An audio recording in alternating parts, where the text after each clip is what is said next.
Welcome inside this fresh and live edition of B-Roll. Alongside Anna Sorrentino, I'm Jansen Silvers. It's great to have you with us on what has been a busy past couple of weeks here at Western Carolina University and in the surrounding area. We've had everything from the normal to the abstract, but we start tonight with a business opening its doors for the second time. Last November, 3 local businesses in what is considered downtown Cullowhee went down in flames. 2 of those businesses, a Subway and Rolling Stone Burrito, have yet to be rebuilt. The third has found a new home just down the road in downtown Silva. The struggles have been felt for months, but they have finally paid off for the new and improved Mad Batter.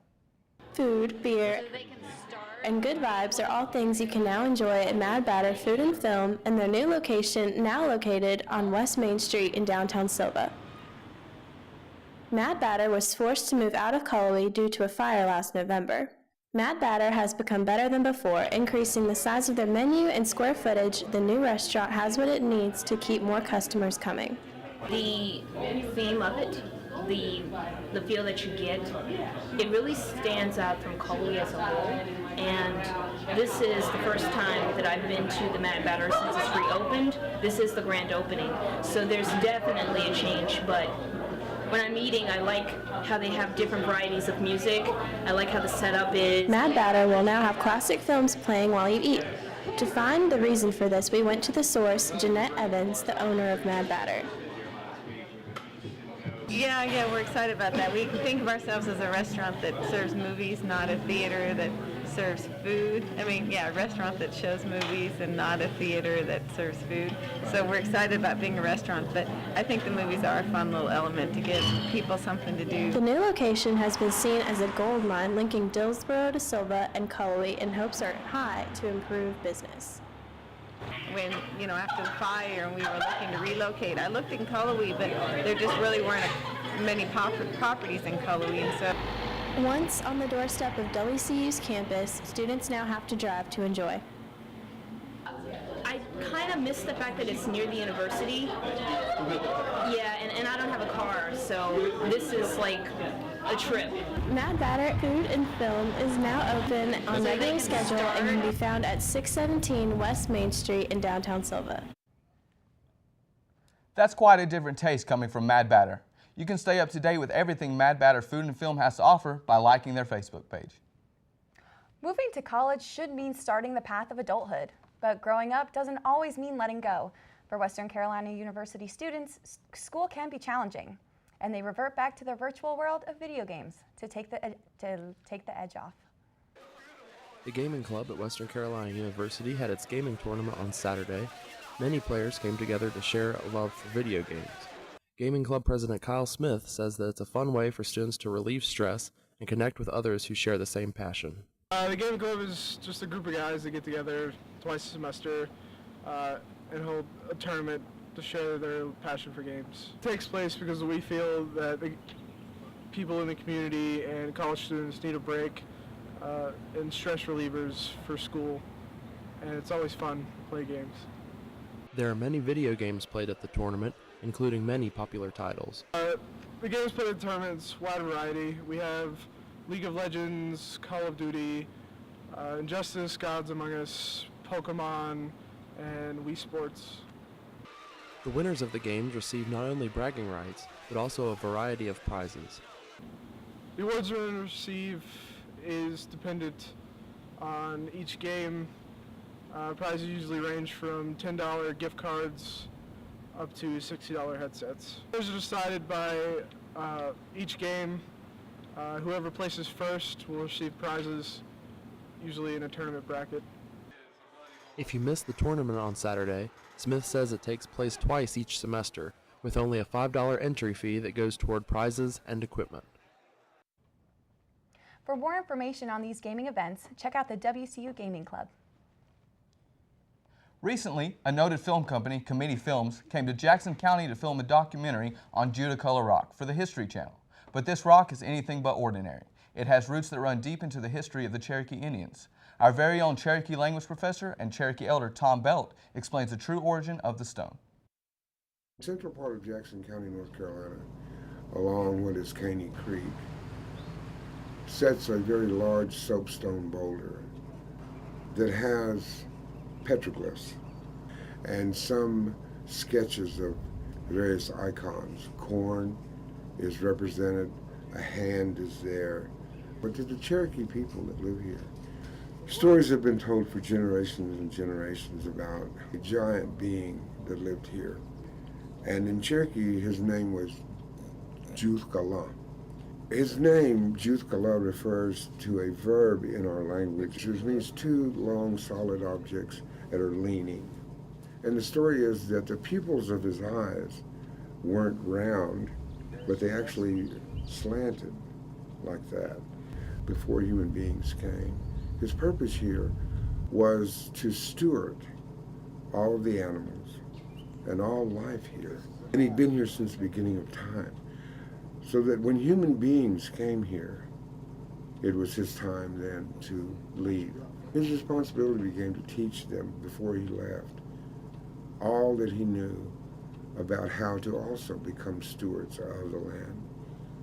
Knowing that they'd been put here as a gift, and it said that he jumped from the top of what is now referred to as Devil's Courthouse to the Caney Fork Valley where this rock is, and landed on this rock. And so the handprint there has 6 fingers. It is the accumulated knowledge of a being that lived here since the beginning of time. To Cherokees, it is a living thing. And it's so important then to not let misinformation by those who don't know about such things, to even saying that maybe human beings did it. It may not be so. According to our stories, it's not. So when English language speakers heard the word Juthkala, they would not say the Hlah part. In their arrogance, then they would simply change the word to Judaculla. Native Americans from all over the nation come to visit Judaculla Rock. You can find directions to this historic landmark online at judacullarock.com.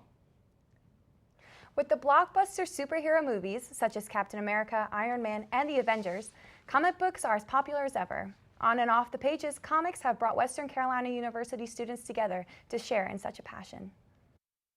For some people, enjoying comics is a hobby. For others, it's more than that. It's a culture.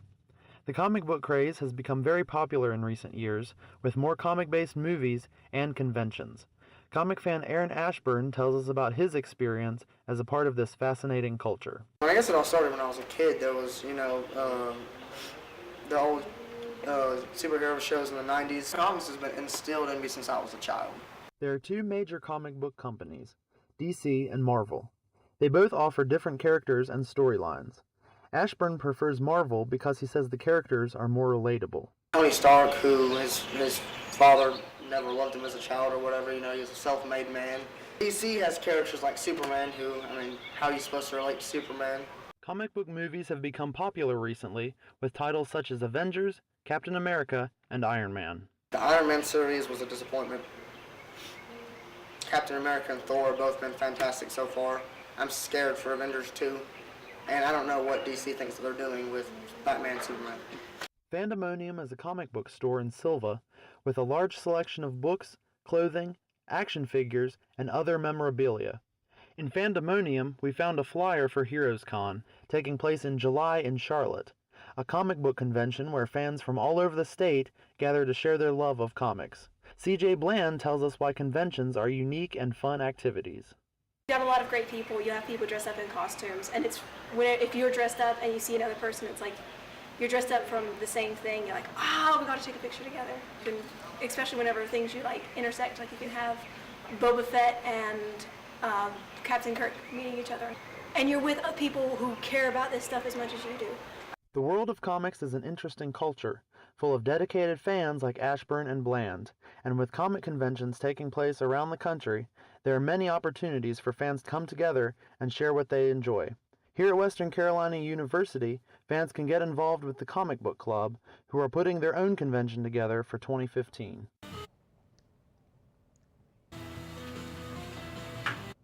WeCon will be held in the spring of 2015. You can keep up to date with the world of comics by checking out the WCU Comic Book Club. Western Carolina is a hidden gem in its own right, but the campus hides its own gems in the most unlikely of places. Take Power 90.5, the campus radio station. Most students don't know it even exists and mistake the building for a church. but that hasn't stopped the music or the students from rocking out. WWCU-FM Power 90.5 is located in the heart of Western Carolina University campus in the basement of the Old Student Union. Power 90.5 serves the Jackson and Haywood counties in western North Carolina with classic rock. What makes the station unique is that it is primarily student and faculty operated. To learn more about what the station offers to students, we spoke to Bradley Lucor, programming coordinator. People can do literally anything they want here at the station within limits of our non-commercial format and our FCC regulations. Other than that, people can do whatever they want. I'd like to see more of students going out and getting more initiatives. Power 90.5 is funded by sponsorships from businesses in the community. Students and staff who are involved are volunteers because they do not receive payment or any type of compensation. According to Kevin Bullock, station manager, what people who volunteer do receive is valuable in a different way. I mean, you gotta be involved. That's the only way you ever get a job in this business. If you've shown people that you've done something tangible and you put in some time and effort to make something cool, that's really the only thing that you can do to get a job in our industry. You've got to show that you're better than the average student.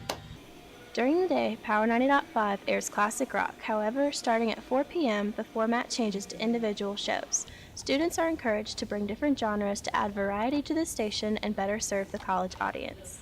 We've had tons of different radio shows on Power 90.5. We play classic rock 18 hours a day, but the other 6 hours a day we can do whatever. We got a blues show, we got kind of a reggae-ish kind of show. We got Wubbin' the Wee with Corey, it's a pretty good show.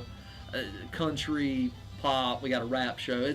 We got a lot of different stuff. To be involved with the radio station, you must be a student with a GPA of 2.75 or a WCU staff member. Air times are open to all students regardless of their majors. Students and staff hope to see Power 90.5 grow in the years to come. I'm going to start a news segment next year, and more weather, and hopefully some more CD shows. Kevin hopes to increase the quality of the station as well. Power 90.5 or WWC has applied for a new transmitter and a new frequency, 95.3, and if that happens, then a lot of stuff's going to change around here. As the station continues to gain involvement of students and staff, it continues to evolve. The opportunity for student involvement at WWCU-FM is one of the many reasons why Western Carolina stands out among other schools in the state.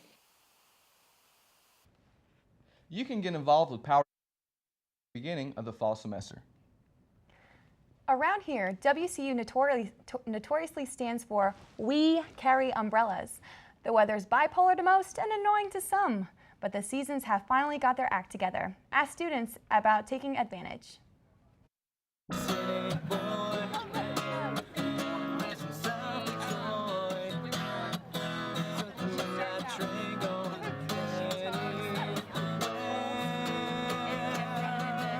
The fountain is turned on, which means that it is officially springtime in Cullowhee. The sights and sounds of Western Carolina have students flocking to the center of campus to enjoy the beautiful spring weather. Student organizations have put together activities for students to take the edge off during these late semester weeks. Local favorite Jack the Dipper comes out to give free ice cream to students on what has become known as Hump Day Yum Day, giving students a special treat in the middle of their busy day.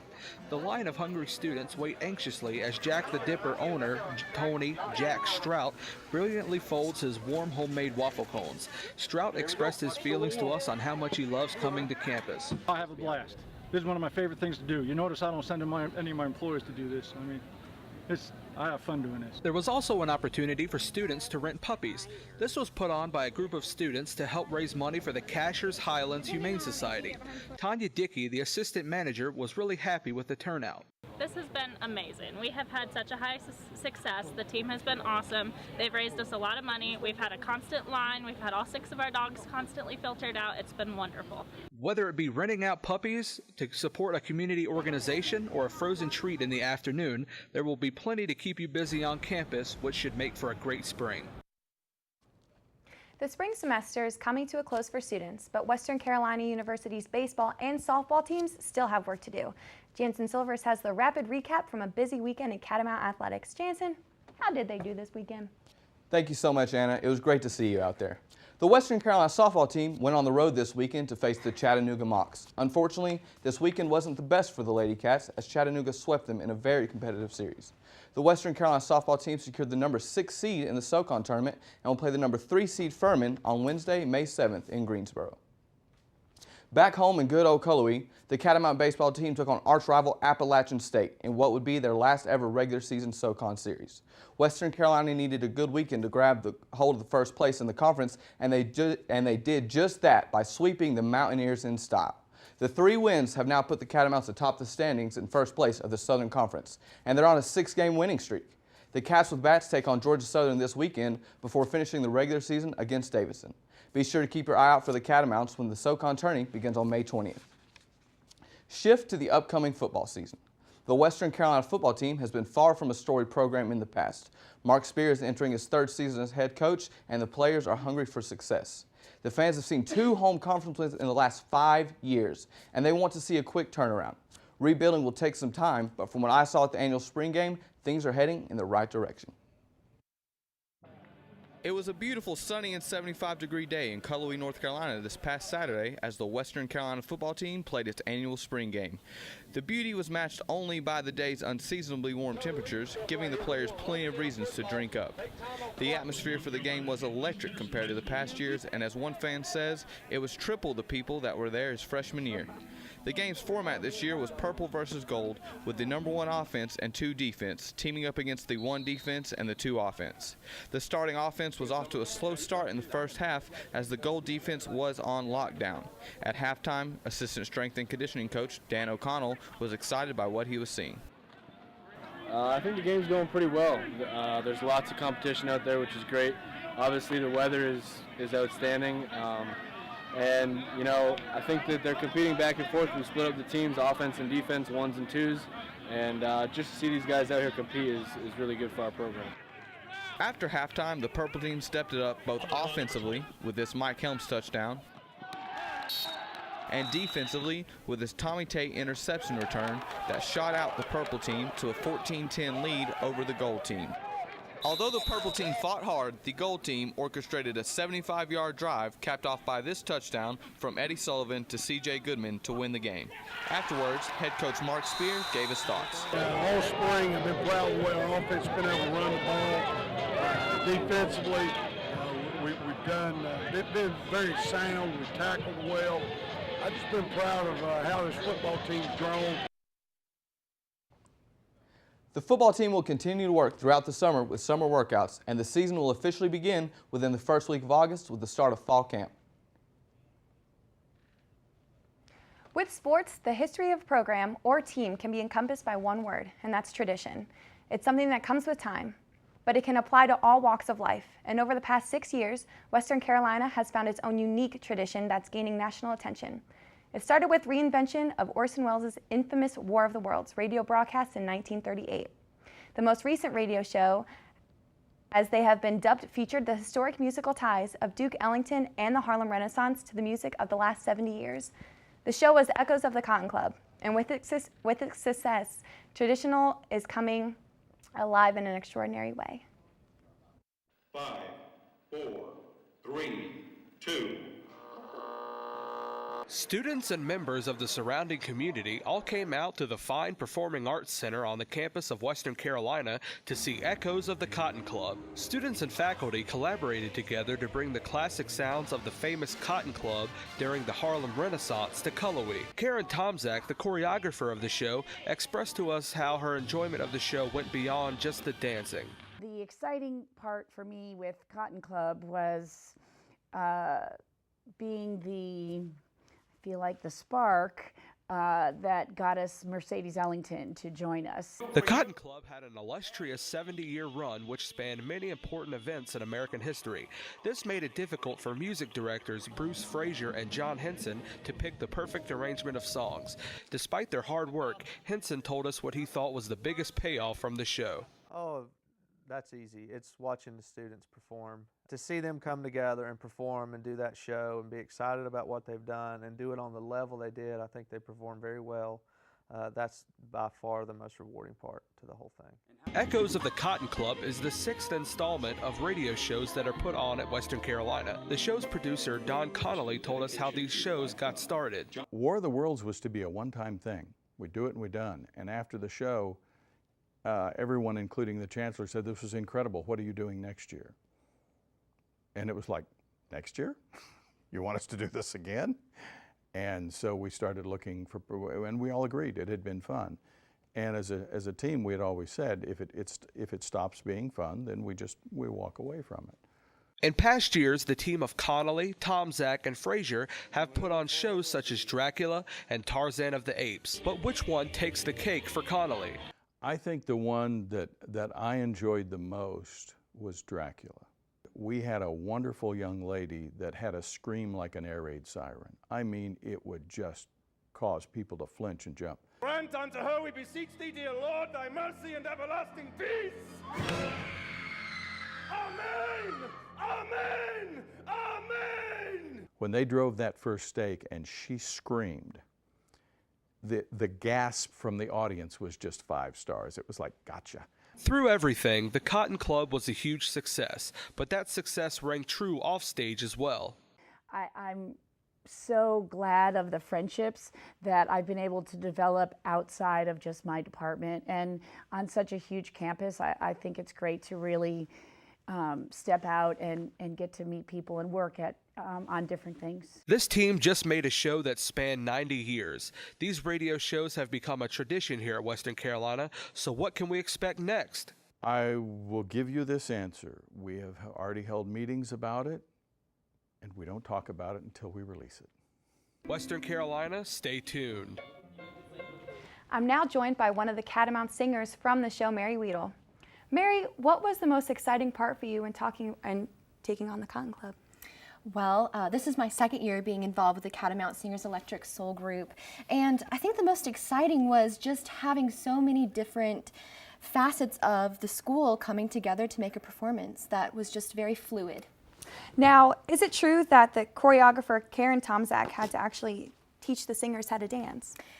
Yes, I believe that most of the Catamount singers can be categorized as movers and not dancers. So we had every Friday an 1.5-hour long choreography rehearsal just for us to get our step touches down. You know, girl, we got to do that. Totally. What was the toughest part for you about the show? I think the toughest part about the show was being able to perform music from the 1920s and 30s and bringing it up to singing Beyonce and Bruno Mars. It was a difficult thing to try to do both well. I'll say that. Well, that's great. Well, thank you very much for being with us, Mary. The next radio show is already in the planning stages, and if one thing is for sure, next year's production will be a 180 degrees opposite from anything they've done before. Best of luck to you in the future, and thank you for spending some time with us here. Thanks, Anna. Thank you. I must say, an 1.5 hours every Friday, that's quite a commitment. The state of North Carolina is known for a lot of things: food, basketball, and craft beer, to name a few. An hour away from here, down I-40, sits the city of Asheville, considered by many as Beer City, USA. A brand new brewery is now trying to build its own reputation just a couple minutes away in downtown Sylva, and they love the challenge of upholding that Western North Carolina standard. Fermentation, experimentation, innovation. These are the 3 keys to success of a thriving new local brewery, which is aptly named Innovation Brewery. Innovation is a new brewery that just opened up this past October, located at 414 West Main Street, and is owned and operated by the dynamic duo of Chip Owen and Nicole Dexter. Chip, a former mechanical engineer and now owner and head brewmaster at Innovation, says that his job description has changed quite a bit from being a mechanical engineer. Owner, brewer, and janitor, and fix-it guy. Equipment manufacturer. Although Chip wears many hats, the complex process of making craft beer is his true passion. 9 years ago, back in 2005, I think I brewed my first batch of beer. And it kind of just stemmed from there, you know, the kitchen at home. And, you know, I built my own equipment back in the day too, just like all this stuff. Chip's creative process doesn't end with beer. Chip and fellow owner Nicole Dexter crafted everything you see in the bar by hand, which gives a rustic feel to the whole venue and extends a vibe that is rare to find in this modern day and age. Innovation is an in-house brewery and has many beers on tap. We usually have 21 of our own beers on tap. We also have a hard cider, which we don't make. We have a homemade ginger ale, and then we have a line for CO2 so that we can purge our growlers before we fill them. It gets rid of any air and keeps your beer fresher longer. So the rest of the taps are all our house brews, 21 of them. Keeping 21 in-house brews is quite a task, calling for long, hard days, which would wear a regular person down, but for Chip, it is just another day at the office. His days range anywhere from 8 to 16 hours a day, 7 days a week. This process encompasses everything from picking the ingredients, to brewing the batch, to kegging the beer. Innovation hosts all kinds of people from all walks of life and really takes pride in the diversity of people that attend their establishment. We get students, we get professors, we get grad students, we get business professionals from downtown, we get tourists, we get a lot of the like hospitality and restaurant people from the different places in town that come after work for a pint. Innovation is a family-friendly place for everyone to sit down and enjoy a pint. People can keep themselves entertained with a game of darts or a friendly round of cornhole. Innovation is thriving in downtown Silva, yet have no plans of expanding at this time, but they say do not count it out for down the road. Innovation is open 7 days a week, and although brewing craft beer for some is a hobby, for Nicole and Chip, it is a passion and a lifestyle. Innovation is the newest thing on the block for Silva local business and looks to be a popular mainstay in the area for quite some time. I know I'm very excited that it's here. I love Innovation. It's probably one of my favorite places to go. It's pretty wonderful. But as you know, Jansen, popularity is molded in many different ways. Just ask the students in the communication department here at WCU about television professor Mark Mathias. They could describe him as many things, and as we know, nostalgic isn't one of them. After this semester, Mathias will be moving on from the university, but that didn't stop communication senior Kathleen Kaiser and some of the other students from giving him a proper send-off. For a smile they can share the night. It goes on and on and on and on. Strangers waiting, walking down the boulevard, their shadows searching in the night. Hey, Mark. Didn't think you'd see me again, did you?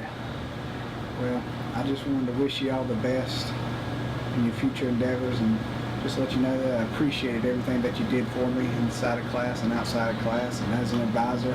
Thanks for everything you did for Purple Vision. Always having an open door at your office, giving some great advice. Never forget it. Hope you enjoy where you head next and hope to see you soon. Thanks.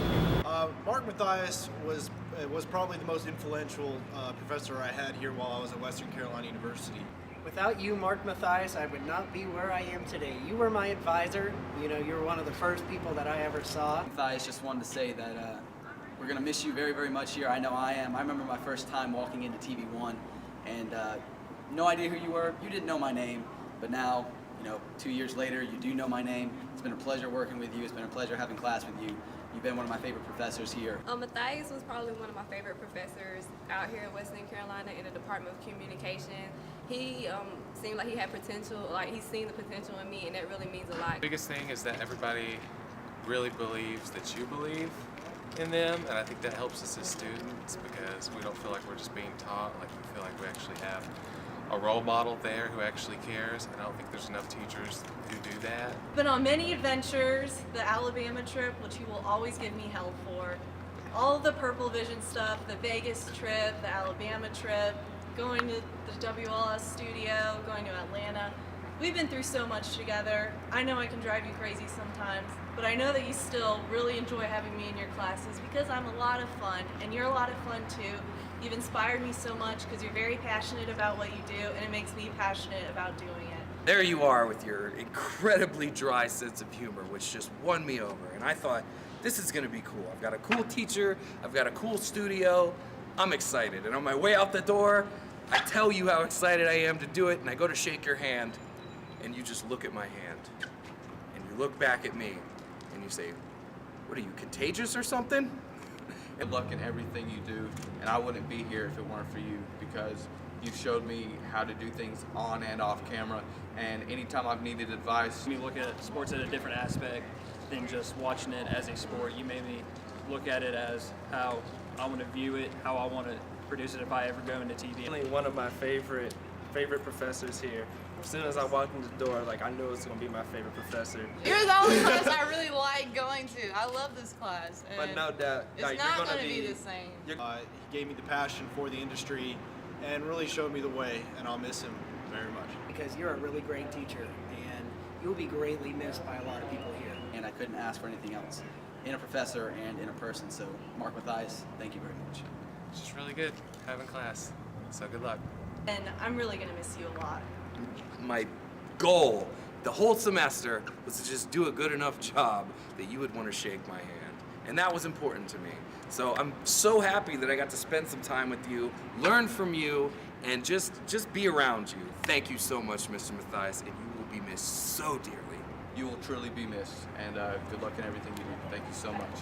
I'm really going to miss you. I wish you the best, and thank you for everything you've done for me and other students. Like, I'm really gonna miss you, man. Mathias, I really wish you weren't leaving. Don't stop believing. Streetlights, people.